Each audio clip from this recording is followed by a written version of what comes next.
Right before we jump into this video, if you have camera gear, I want to ask you, how do you organize and protect it? Well, I created a free app called My Gear Vault that you can download right now for iOS and Android at mygearvault.com. Jared Polin, FroKnowsPhoto.com here on the campus of St. Joseph's University to test out the Nikon D7500 at the Philadelphia Freedom's tennis match. Now, what lenses did I bring out to use today? I'm bringing everything from kit lenses to the higher end Nikon lenses because I know a lot of people want to see how will this camera work with kit lenses, but also how will it work with the higher end glass, especially being that we're shooting in a stadium that doesn't have the best lights. So let's head on in and take some photos.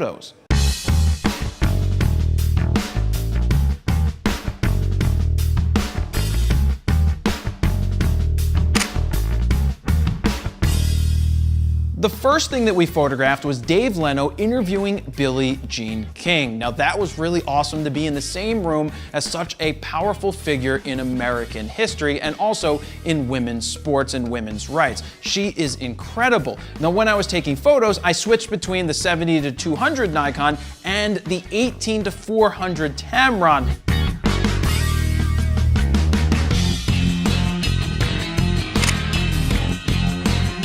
Now, when I tried to use the 18-400 Tamron, man oh man did I have to bump that ISO, and it looked like those images weren't as sharp because it's a super zoom lens.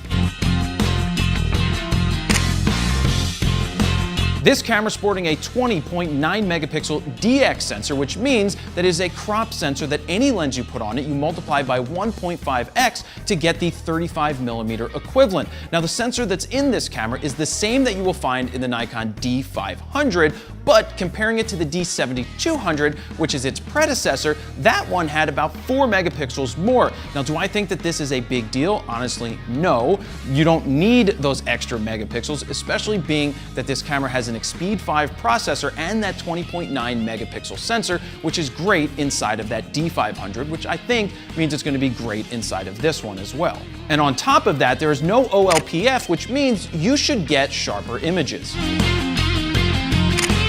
The ISO range that you have is 100 to 51,200. That's native. Now, how high can it go? It can go up to 1.6 million if you really wanted to push it. Now, what's that going to look like? It's probably going to look like Swiss cheese. So if you go far, I probably wouldn't go beyond the recommended 51,200.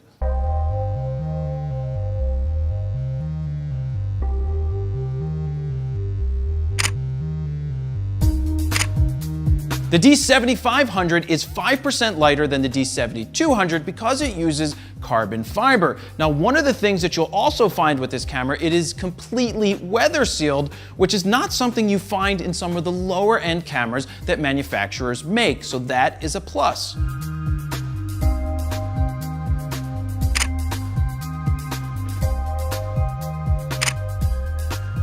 Nikon has added a 3.2-inch tilting touchscreen. Now, it's less resolution than the predecessor, which is stupid. Why would Nikon do that? I don't know. Maybe it has something to do with the touchscreen and the ability to tilt it. Now, one thing I noticed when trying to shoot with the touchscreen, holding it above my head and tilting it, it didn't tilt all the way down like the Nikon D750 did. Why did they do this?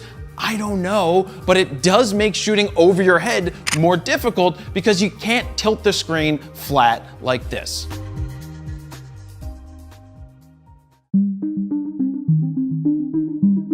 Now, the lighting situation was kind of odd. We had windows behind the subjects, we had windows behind me, which pretty much is a quick tip that if there's windows, have them at your back, filling in your subject's light, which should help you get better results. In this situation, I didn't have to bump the ISO terribly too far because this camera can handle it in most situations where I was shooting it, but also when I put on those kit lenses, I had to bump the ISO to compensate for the loss of light. One of the main differences between this and the D500 is that this camera has a pop-up flash. So if you get stuck somewhere and you need to get some extra light, pop up that flash and take some photos.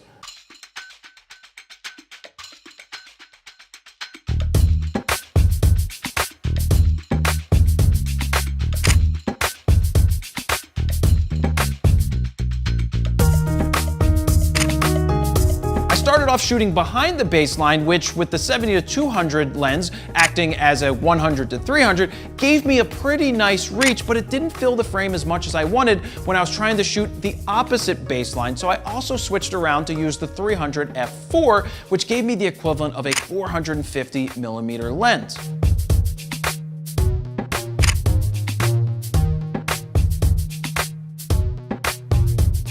I then moved to center court because there I could get a nice V angle to the subject over here and another V angle to the subject over there, which gave me a nice opportunity to get cleaner shots without the net in the way.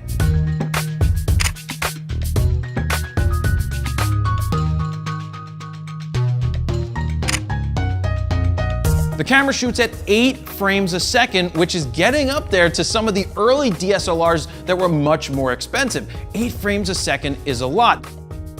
One of the things I noticed when shooting rapid succession photos is that it didn't feel like I was getting 8 frames a second. Now, part of the reason is this was a darker arena that I was shooting in, and I had the camera set to only release when something was actually in focus. So when I was doing continuous focus of the subject going forward or left to right, I wasn't getting full 8 frames a second because the focus had to catch up before it would snap the photo. Now you need to keep this in mind when you are shooting with the kit lenses that have variable apertures, meaning they go from 3.5 to say 6.3, you need to bump that ISO to compensate for the light that you're losing. So that means you're gonna see more noise and grain introduced when you use those kit lenses.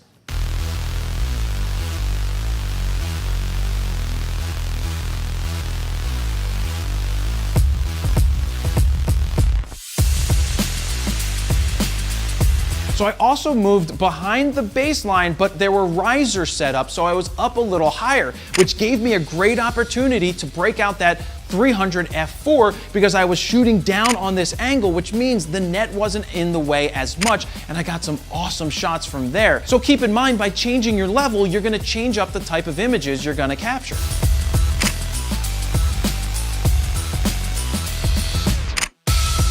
What type of images am I looking for when I'm shooting tennis? Now, I'm looking for those tight shots at first that get the action in there. It gets the follow through, it gets the ball somewhere near the racket, or in certain cases, it's the follow through and the ball is out of focus coming back towards the camera. Those are the shots that are winners when it comes to sports photos.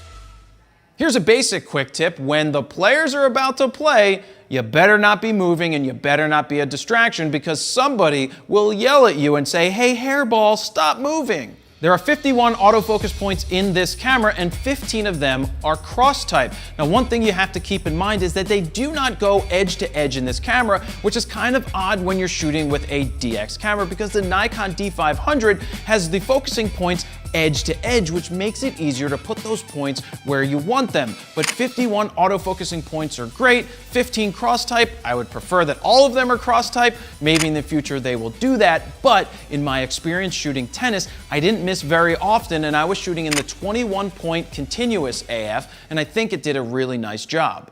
Let me jump in here real quick and ask you, do you shoot RAW? Well, if you do, head on over to store.froknowsphoto.com to pick up your I Shoot RAW shirts right now.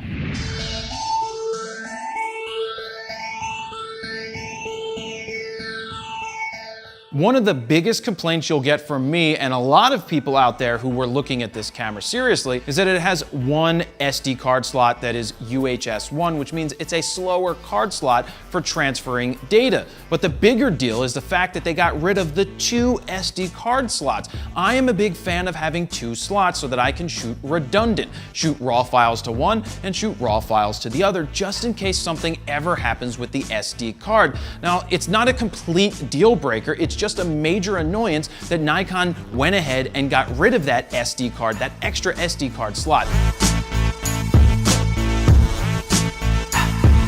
So let's talk about some video specs. This camera does shoot 4K UHD up to 30 frames a second. It also does 1080 at 60 frames a second, but keep in mind, with the 4K, it has a 1.5x crop factor. Now that's already on top of the 1.5x crop factor. Now how does it look? Well, you tell me, because you're looking at video straight off this camera.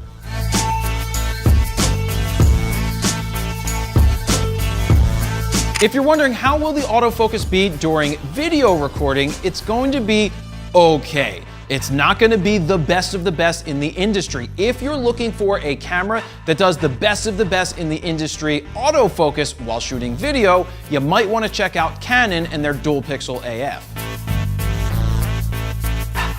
So I had some opportunities to use the 10-20 DX lens, which is only $309, but it came in handy to get those ultra wide angle shots that I wanted to get, where it showed Philadelphia Freedom or just Freedom on the court, but showed the entire stands and the lights up above and the players on the court. It really did a nice job for allowing me to get those wider shots on a DX sensor. Now, if you're wondering what is the stabilization for video inside this camera, it's a 3-axis digital image stabilization. It should do an okay job, but it's no replacement for a real VR lens. But keep in mind, it's only available if you're shooting in 1080p, not 4K.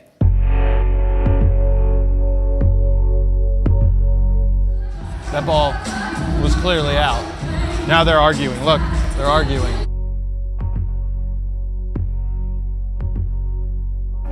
This camera's priced at $1,246.95 for body only, but you can get a kit lens, the 18-140, for roughly $200 more. Now, I spotted something interesting in this camera that some of the other Nikon cameras don't have, and that's the ability to add format card to your My menu. Now, that's something you don't find in all of the other cameras, but it's something I like using to quickly be able to get to formatting.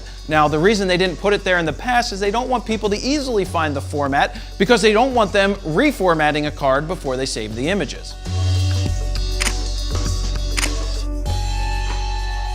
Right before we wrapped up the shoot, I realized I didn't go all the way upstairs straight behind the baseline, and when I went up there, put the 300 f4 on, I got one of the best shots of the day, if not the best shot, which is the player fully stretched out with the ball coming off the racket. It's an awesome edge-to-edge shot with no cropping.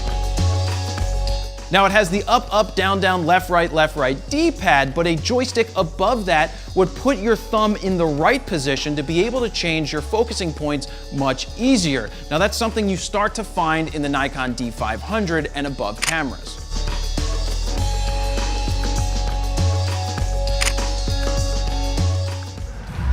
Oh, this is where I would love to have a vertical grip. If you're somebody who shoots a lot of vertical images or needs extra battery power, there's something missing with this camera, and that is the vertical grip.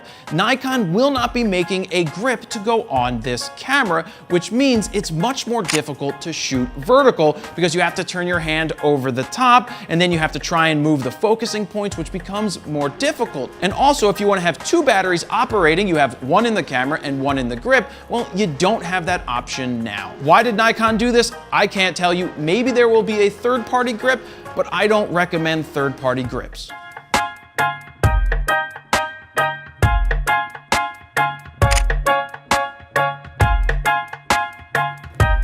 So the match just ended, and I had a little bit of time to review some of the images on the back of the camera. And from what I saw, it looks like the camera did a very good job at higher ISOs, as well as hitting focus for the most part. But the only way to determine how the camera worked and how the files looked is to get them back into the computer and process those raw files. So let's head back to the loft.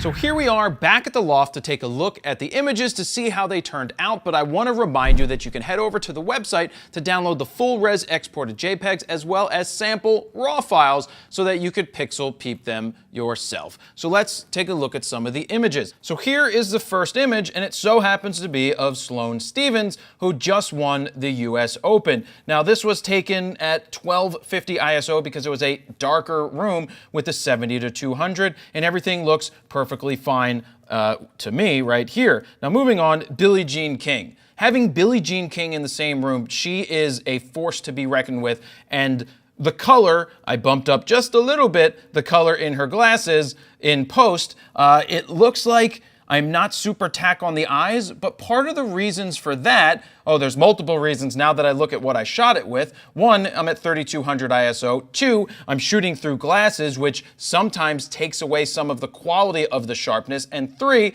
I'm using the 18-400 Tamron. All right, we're at 185 millimeters, and you look in close, you can see some of the noise, you can see some of the grain, and that's something to remember, is that when you use those 18-400s or those expanded lenses that have variable aperture ranges, is that when you zoom out, to compensate, you have to bump your ISO, which causes you to lose quality. And a lot of people think that the noise that you're getting is the camera's fault, when in essence, it's the lens choice that you're using. So remember that. This camera is positioned in a place that it could be used, you know, you could do jobs with it, you could do jobs with any camera, but it's more of an amateur end camera that many people may find that they think that the camera sucks, but it's not really the camera, it's that the settings aren't right or that the lens choices just aren't right. So keep that in mind when you're looking at it. But even at 3200, from a distance, it's perfectly fine. When you zoom in 1:1 in pixel peep, yeah, there's a little bit going on in here, but really it's not that bad in terms of ISO. So let's keep moving on to the next one.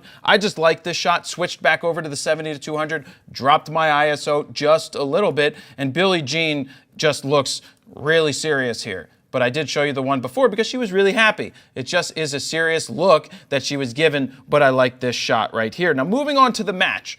Can you shoot action shots with this type of camera? And the answer is absolutely yes, if you get your settings right. 1/1000th of a second at 2.8 at ISO 2500 is pushing the crop sensor camera a pretty fair amount, but I think it handled itself very well for a shot like this. Yes, you can see the grain inside of her face, but remember, that's 1:1 when you're zoomed in like that. When we go back to the first image, I just go back to this for a reason, when you zoom in, when you fill the frame more, you're not going to see the noise be as pronounced because you're filling the frame more with that shot.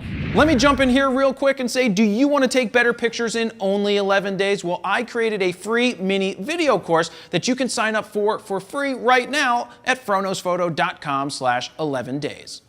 So let's move on to something that I noticed here. I broke out, what is this lens? This is the 10-20 Nikon lens. It's $310. It's really plasticky, but if you need an ultra wide lens for pretty darn cheap, it's gonna do a pretty okay job. Just know that it weighs almost nothing. Now I picked this out because I didn't have the flicker control on. You can see right here, look at these people right here sitting in the pink with the pink shirts. We go from one image to the next, you can see that they're dark there. That's all from the flicker of the lights.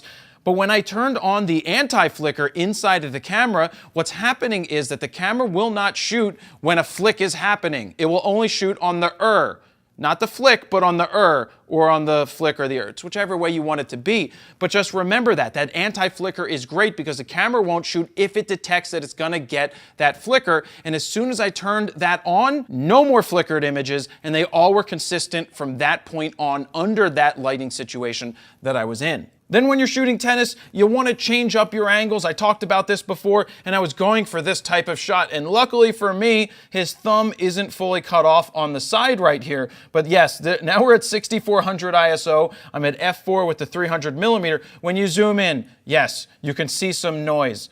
But if I was to print this out at a 20x30 or larger, you're really not going to see much of an issue. So remember that. Don't always focus on the pixel peeping aspect. Focus in on capturing the moment and getting the picture right. And in this case, really like this shot. Moving on, just wanted to show you some good action that was captured. 5000 ISO, just pushing the camera a little further to see how it does, and I think it did very well. Again, super low light situation in here. It wasn't the most lit area for a venue that I've ever been in because it's a little older and pretty dark, and unlike hockey, you don't have white ice to reflect light back up. So in this situation, you gotta bump that ISO to get a faster shutter speed to freeze that action, which means you're gonna introduce just a little bit of some noise and some grain, but I think it's pretty much okay. 8000 ISO, 300 millimeter, good shot, filling the frame, not cropped, looks good. Now I picked this one out because 18-400 millimeter lens, it's at f6.3 now that we're zoomed out, and just know that the people in the background they're not blurring out. That's why those more expensive f2.8 lenses are there, and you see those on the sidelines at sports, because they will totally obliterate the background but leave your subject nice and isolated. But for the money, when you use one of those larger zoom lenses, obviously when it's $400 or $500 compared to $3,000, there's a big difference. And doing this type of shot is just showing you that yes, you can even do it with an 18-400 Tamron lens if you get your settings right. In terms of focus speed, the camera did fine all day tracking the subjects, even with the lower end Tamron lens on it. So I still nailed it here. 8,000 ISO, we are getting that noise, we are getting that grain. I don't worry about that because I got the shot right, and that's what I care about. And then moving on, another cool shot. I just like this one because he just served it in the background, and the guy's getting ready for what looks to be a backhand return back to this guy back here. But then look at this guy. He's all like, ooh, I'm super intense. That's because it's at f6.3, and you pretty much can see the guy. Same thing, now we're at 220 millimeters, pushing it to 10,000 ISO to see how far we can really push it. And yeah, now you're starting to get a little bit mushy with that DX sensor. And yes, I could drop my shutter speed slower, but then I run the risk of an out of focus image, which this one doesn't really look tack sharp anywhere. Maybe down here. Yeah, the feet are fine and he's off the ground. So 10,000 ISO, sort of usable if you needed to put it online. And then just wanted to show you the difference of what happens when you put on a 70-200 2.8. It's much cleaner. You can drop the ISO to 4,000 instead of at 10,000, and it looks a heck of a lot better. But of course, that's something that you can grow into. I don't expect everybody who's getting this camera to have the best pieces of glasses, but at some point, you can aspire to have better glass as you transition in your photography career. Super low angle, threw that 10-20 lens back on there to get a wide shot of everything. 4,000 ISO, just like this shot, really looks good. Same thing from the other side of the court, freezing the action of this girl returning the serve. You can see the ball in there. You can see everybody on the court. Where's the other girl hiding? She's all the way back there. So everything pretty much in focus here, front to back, because it's ultra wide angle at 10 millimeters. But this lens came in handy, and for 310 bucks, it gave me that extra oomph that I wanted to get those wide angle shots. Now I went super high up into the rafters shooting with the 300 millimeter, because with the DX camera, that gave me 450 millimeter equivalent and 4,000 ISO, great action. Look, 4,000 ISO, some people think that's extreme and you should never go there. I think with this camera, from what we've seen, if you shot at 6,400 ISO and you shot the action stuff, you could have gotten away with it all day long. As long as you nailed your exposure and got your focus tack sharp, you would have been fine. In this case, the 4,000 ISO at f4 is perfectly fine as well. Love that shot, love the emotion right here, and then we wrap it up with this backhand return on a serve that's not cropped, fully outstretched. Love this tennis shot right here. Just really love the action that was captured here. Now, when you're doing the sports like this, you get your settings and you basically lock them in and you shoot so you can focus in on shooting.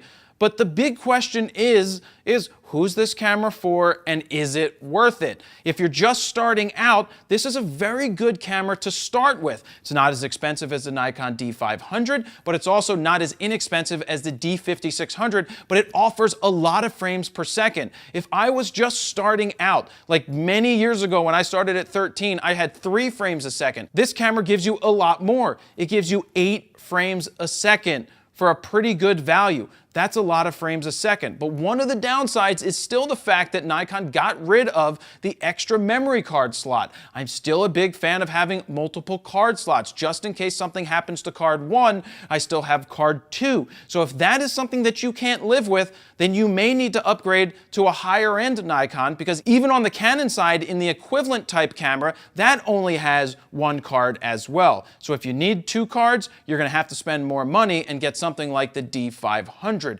But all around, being able to shoot in this low light situation, have great autofocus, have a lot of frames per second, getting nice quality, I'm very happy with the results that I got with this camera. So yes, I can recommend this. But above everything else, I always need to remind you that it's you who makes the camera even better. If you understand the exposure triangle and what you're doing, and you put quality glass on there, or even if you put something like an 18-400 Tamron on there, you still can get great results if you know how to control the camera and don't let the camera control you. So as always, thank you very much for watching. Don't forget to download the sample RAW files over on the site. Don't forget to hit subscribe, share, like, comment, all of those good things. And that's where I'll leave it. Jared PolandFroKnowsPhoto.com.